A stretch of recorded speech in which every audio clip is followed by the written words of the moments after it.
আউযু বিল্লাহি মিনাশ শাইতানির রাজিম বিসমিল্লাহির রহমানির রহিম। আসসালামু আলাইকুম ওয়া রাহমাতুল্লাহ। আজকের ভিডিওতে আমরা জানব হযরত ইদ্রিস আলাইহিস সালাম এর সাথে আজরাইল আলাইহিস সালামের বন্ধুত্ব সম্পর্কে। হযরত ইদ্রিস আলাইহিস সালাম এর জীবনে বহু মুজিজা রয়েছে। তার একটি প্রধান মুজিজা হলো তার প্রতিটি ভবিষ্যৎবাণী অক্ষরে অক্ষরে বাস্তবে পরিণত হতো। তার অধিক ইবাদত বন্দেগীতে আনন্দিত হয়ে বিভিন্ন সময়ে ফেরেশতারা তাকে আকাশ ভ্রমণে নিয়ে যেতেন। এই সম্পর্কে তার জীবনের সর্বাধিক উল্লেখযোগ্য ঘটনা হলো, একদিন তিনি কাজকর্ম হতে অবসর হয়ে বসে আছেন। সন্ধ্যা হয়ে গেছে, এমন সময় ফেরেশতা আজরাইল আলাইহিস সালাম এক সাধারণ মানুষের আকৃতি ধারণ করে তার সম্মুখে এসে হাজির হলে তাকে তিনি জনৈক বিদেশী মুসাফির ভেবে যথোচিত অভ্যর্থনা জ্ঞাপন করেন।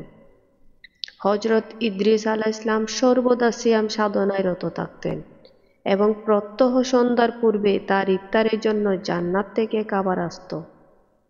তিনি সে খাবার দিয়ে ইফতার করতেন। ইফতারের পর যা উর্দিত থাকত তা পুনরায় জান্নাতে ফিরে যেত। সেদিনও জান্নাত হতে খাবার এসেছিল। তিনি তা দিয়ে যথারীতি ইফতার করে মেহমানকেও তা খেতে দিলেন। কিন্তু মুসাফির রূপে ফেরেশতা আজরাইল আলাইহিস সালাম খানা না খেয়ে সারা রাত ইবাদত বন্দেগীতে কেটে দিলেন। মেহমানের এহেন আচার আচরণে হযরত ইদ্রিস আলাইহিস সালাম বিস্ময় বোধ করলেন।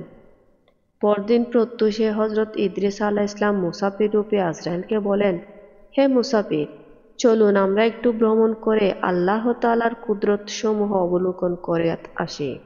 মুসাফির তাতে সম্মত হলে দুজন একত্রে ভ্রমণে বের হয়ে কিছু দূর গমনের পর হঠাৎ মুসাফির বলেন, চলুন আমরা ওই ক্ষেত হতে কিছু ফল তুলে দুজনে আহার করি। হযরত ইদ্রিস আলাইহিস সালাম তাতে বেশ আশ্চর্য ও খুব মিশ্রিত কণ্ঠে বলেন, আপনি তো ভারী আজীব মানুষ। রাতে হালাল খানা খেলেন না, অথচ এখন অপরের ক্ষেতের ফল তুলে খেতে চাচ্ছেন। অন্যের ফল না বলে গ্রহণ করা আমাদের জন্য যে সম্পূর্ণ নিষিদ্ধ।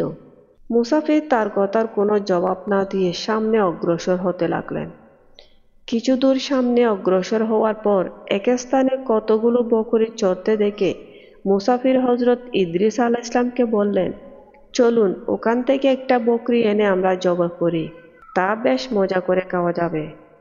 হযরত ইদ্রিস আলাইহিস সালাম বললেন, অপরের বকরী জবাই করা খাওয়া পাপের কাজ, তা কি আপনার জানা নেই? এভাবে মুসাফির 3 দিন পর্যন্ত হযরত ইদ্রিস আলাইহিস সালাম এর সাহচর্যে থাকেন। তার আচরণাদি লক্ষ্য করে হযরত ইদ্রিস আলাইহিস সালামের মনে সন্দেহ হলো যে এ ব্যক্তি নিশ্চয় মানুষ নয়।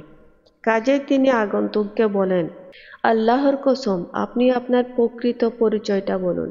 মেহমান বলেন, আমি কোনো মানুষ নই, আমি একজন ফেরেশতা।